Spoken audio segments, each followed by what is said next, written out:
بسم الله الرحمن الرحيم.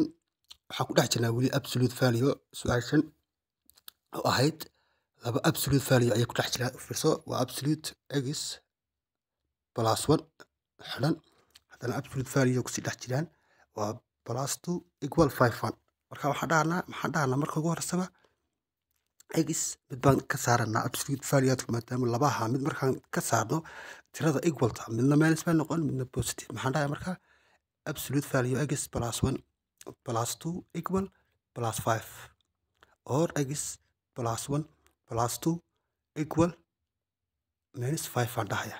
Marka kan wuxuu noqon 2dan soo wareejin uu ka jarmi absolute value x plus 1 equal 3 or absolute value x plus 1 equal minus 7. kan markaa minus 7 ka isagu waa no solution, ka waan iska deynaynaa, waan ka tagana. maxaan dhahnaa xabadda noo soo dhan qaadan, maxaan dhahnaa absolute value x plus 1 equal 3. markasta maxaan isticmaalnaa minus or plus baan siinaa tirada equalka noo ah. marka maxaan dhahayaa waa absolute kan ka saaraya x plus 1 equal plus 3 or x plus 1 equal minus 3. kan markaan soo wareejiyo halka uu ka jarmi x maxaan helay mar 2 waan helay. kan kalena markaan soo wareejiyo waa plus minus bu noqon, waa isku tagayaan minus maxaan helay 4.